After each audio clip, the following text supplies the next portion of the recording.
বিটিচিত কি কাম কৰিম এই কথাটো মই আগত জনাই দিম। ইয়াৰ পিছত এইটো 1 নম্বৰ মাটিৰ পাট্টা বিতৰণ কৰা। মাটিৰ পাট্টা যিসকলে কাছলেণ্ডত আছে, থৌজিলেণ্ড, একচনীয়া, আপোনালোকে যে মাটি কিনা বেচাৰ ক্ষেত্ৰত কোকৰাঝাৰত যাই পেলাই BTC অফিচত যাই পেলাই পাৰ্মিশ্যন বা এলটমেণ্টৰ কাৰণে যাব লগা হৈছিল। চৰকাৰ বনোৱাৰ পিছত আপোনালোকে এই অঞ্চলতে, এই ভেৰগাঁও আৰু ওদালগুৰিতে নিজৰ মাটি বেচিবৰ কাৰণে যিটো পাৰ্মিশ্যন বা এলটমেণ্ট বা মাটি কিনিবৰ কাৰণে যিটো পাৰ্মিশ্যন বা এলটমেণ্ট, সেই ব্যৱস্থাটো ভেৰগাঁও আৰু ওদালগুৰিতে কৰি দিয়া হ'ব। BTCত এটাই কথা দেখিছোঁ যে BTCত BPF চৰকাৰৰ অবিহনে BTCখন আধৰুৱা, আৰু যি 17 বছৰ শাসনকালত যিখিনি উন্নতি হৈছে, যিখিনি চিনাকি হৈছে, কেৱল হৈছে BPF চৰকাৰখনৰ কাৰণে। গতিকে পুনৰবাৰ যে ৰাইজে এই সিদ্ধান্তটো ল'ব, পুনৰবাৰ BPF দলটিকে যে চৰকাৰত আনিব, সেয়া খাটাং হৈ পৰিছে ইতিমধ্যে। মই যিমান দূৰ গৈছোঁ এতিয়ালৈকে, মই প্ৰায় 16-17খন মিটিঙত গ'লোঁ। এই গোটেইখিনিত আসনটো খাটাং হৈ আছে। যিকেইজন প্ৰাৰ্থীৰ বাবে গৈছোঁ, গোটেইকেইজন প্ৰাৰ্থীয়ে জিকিব। আজি ইয়াতেও দেখিছোঁ সুৰেশ চাতি ডাঙৰীয়া এটা বিশাল জনপ্ৰিয়তা আছে। গতিকে মই ভাবোঁ ইয়াত কোনো বিকল্প একো নহয়, এইখিনি জেগাত চৰকাৰ আহিব। চাওক, মই সেই বিষয়ে নকওঁ কোন দলে জিকিব, কোন দলে হাৰিব, কাৰণ খেলত হাৰা জিকা থাকে। গতিকে কিন্তু BPF যে বেছি আসন পাব সেয়া খাটাং। হয়, সেইটো মই ভাল পোৱা নাই। আচলতে মই নতুন জেগাডোখৰলৈ আহিছোঁ আৰু তেখেতসকলে মোক ৰেকগনাইজ কৰিছে, চিনি পাইছে যে মই BPF দলটিৰ বাবে কেইবাটাও গীত গাইছোঁ। গতিকে তেখেতসকলে মাতো দিছে, মাত নিদিয়াকৈ থকা নাই, কিন্তু এনেকুৱা এটা পৰিৱেশ সৃষ্টি কৰি দিছে যাৰ বাবে মই 45 মিনিট সময় সেই দলংখনৰ আগত গৈ ৰখি আছিলোঁ। গতিকে সেইটো মই ভাল পোৱা নাই, কাৰণ মই প্ৰত্যেকেই নিজৰ নিৰ্বাচনী প্ৰচাৰ চলোৱাৰ অধিকাৰ আছে, যিহেতু ভাৰত এখন গণতান্ত্ৰিক দেশ। গতিকে তেখেতসকলৰ মই নিবিচাৰোঁ তেখেতসকলৰ ষ্টাৰ কেম্পেইনাৰ যদি এনেকৈ আহে, যদি BPF দলেতো তেনেকুৱা কাম নকৰে। গতিকে তেখেতৰ সেই দলটোৰ সভাপতিক, তেখেতৰ কৰ্মীসকলক অকণমান সংযম কৰিবলৈ মই অনুৰোধ জনাম। মই প্ৰত্যক্ষ ৰাজনীতিত, সক্ৰিয় ৰাজনীতিত নাই। মই BPF দলৰ নীতি আৰু আদৰ্শৰ প্ৰতি আকৃষ্ট হয় তেখেতসকলৰ বাবে গীত গাইছোঁ। মই প্ৰত্যক্ষ ৰাজনীতিত এতিয়া কোনো দলত জইন কৰা নাই। যিকেইজন শিল্পী, তথাকথিত শিল্পীয়ে জইন কৰিছে, সেইটো তেখেতসকলৰ মানসিকতা আৰু সিদ্ধান্ত, সেইটো ট'টেলি ব্যক্তিগত, মই ক'ব নোৱাৰিম। নহয়, চাওক, মই এইটো কথাই, তেখেতসকলৰ গাড়ীত ফ্লেগ লাগি আছিলে, তেখেতসকলৰ বাইকত ফ্লেগ লাগি আছিলে। আৰু মই এই দলৰ, এই আমাৰ য'ত মিটিং হৈ আছে, সেই দলৰ আগত যি দলৰ মিটিং চলি আছে, সেই দলৰ কথাই ক'বলৈ বিচাৰিছোঁ। গতিকে তেখেতসকলে অৱগত যে এই মিটিংটো য'ত হৈ আছে তাৰ 100 মিটাৰ নিলগত কোন দলৰ মিটিং হৈ আছে, মই সেই দলটিকে ক'বলৈ বিচাৰিছোঁ। এইটো ডেইলি হৈ থাকিব, মৰো ডেইলি হ'ব, আৰু ডেইলি হ'ব, যোৱাকালি বিহুকালি দিব, বিহুকালি দিব, অহাকালি, এইটো চলি থাকিব। কথাটো মই যোৱাকালি কৈছে, বেছি ভাঙিব নোৱাৰে, বেছি আছে, আগত পৰাই চলি আহিছে, চলি থাকিব। তাৰমানে বেছিটো এতিয়া ইলেকশ্যন হ'ব লাগিছিল, কৰা নাই।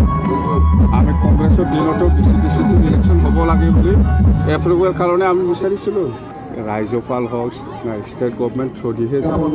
গভৰ্ণমেণ্ট অফ আছামক আমি লিখিব লাগে যে BTC আমাৰ BTCটো ইলেকশ্যন কৰিলে ভাল। এইটো ষ্টেট কংগ্ৰেছৰ দিনতো হৈছে, BJPৰ দিনতো আমি দিছোঁ, সেইটোহে নিয়ম। কিন্তু সেইকাৰণে আমি এতিয়া নমিনেটেড বাছি পেলাই দিওঁ, কিন্তু ইলেকশ্যন হ'লে ভাল। যদি আপোনালোকে ফাইল তেনেকৈ পঠাইছিলে, তেনে ক্ষেত্ৰত নকৰে। য'ত হেমন্ত বিশ্ব শৰ্মা আছে, সেই ছিষ্টেমটো জানে সি। কেতিয়াও তাৰমানে BTCটো মানে ছিষ্টেমত আনিব বিচৰা নাই, সি জানে ছিষ্টেমত আনিব বিচৰা নাই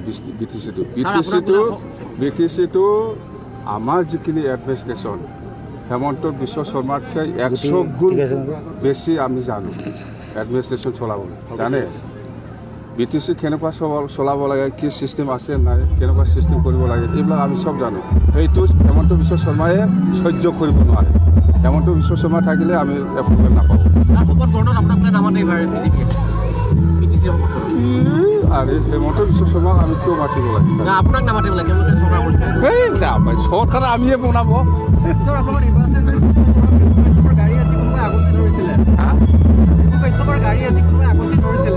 এইটোতো কাশ্যপ ডাঙৰীয়া নিজে কৈছে, এইটোতো BJP আৰু UPFL ল'ৰাবিলাক আৰু BJPৰ ল'ৰাবিলাক কৰিছে। এইটো সিহঁতে যেনেকৈ হ'লেও গণ্ডগোল সৃষ্টি কৰি পেলাই ইলেকশ্যনটো কিবা কৰাৰ ধান্দাত আছে। এইবিলাক এনকাৰেজ কোনেও দিয়া নাই হিমন্ত বিশ্ব শৰ্মা। আৰু এটা বিশ্বজিৎ দৈমাৰীয়ে আজি কৈছে বিশ্বজিৎ আমাৰ কিবা 15 বছৰ ঘোষ খোৱা মানুহ। 15 বছৰ এই 99 মাষ্টৰৰ ঘোষ খোৱাটো দেখা নাই। ইয়াৰ ৰিপ্লাই দিয়কচোন সি মই খোৱা নাই বুলি। 99 মাষ্টৰৰ পৰা মই পইচা খোৱা নাই বুলি কওকচোন সি। কোন হয় বিশ্বজিৎ? যদি আপোনালোকৰ আকৌ চৰকাৰ হৈ তদন্ত হ'ব নেকি? বিজেপি চৰকাৰ হ'ব। 100%। 100তকৈ আৰু বেছি নাম্বাৰ যদি আছে ইয়াতো আছে আমি। আজি প্ৰথমবাৰ ইউ পি পি এল আৰু বিজেপি একেলগে চিট শ্বেয়াৰিং হৈছে। ক'ৰবা ইউ পি পি এলে বিজেপিক এৰি দিব, কোনোবা সমষ্টিত বিজেপিয়ে ইউ পি পি এলক এৰি দিব। এইটো ফাইনাল হ'ব। চাপৰ্ট ল'ব লগা নহয়। ইউ পি এফে অকলে ছিংগেল এবচলিউট মেজৰিটি পাব, কাৰো নালাগে। চাই থাকক, এই সমষ্টি হাৰিব লাগে। যিমান যন্ত্ৰণা বুদ্ধি কৰিলেও এই সমষ্টি নাহাৰে। ওদালগুৰিত আমি আমাৰ এছ টি ৰিজাৰ্ভ 7টা সমষ্টি আছে, 7টাটো কম পাম। আৰু এই 3টাৰ ভিতৰত গণ্ডগোল কৰিব বিচাৰি আছে, য'তে ত'তে গণ্ডগোল কৰিব বিচাৰি আছে। কণ্ট্ৰল কৰক। ঘৰে যাবি আপোনালোকে হৈছে কিয় ইমান আপুনি গাড়ী চলাইছে? আপুনি গাড়ীতে আহিছে সিহঁতে জানে না, এই হেলিকপ্টাৰটো আগত মোৰ নামত আছিল। এতিয়া দুইজনে হ'ল না, সেইকাৰণে মোক নিদিয়া হ'ল। সিহঁতে লৈ পেলাই ঘূৰি আছে।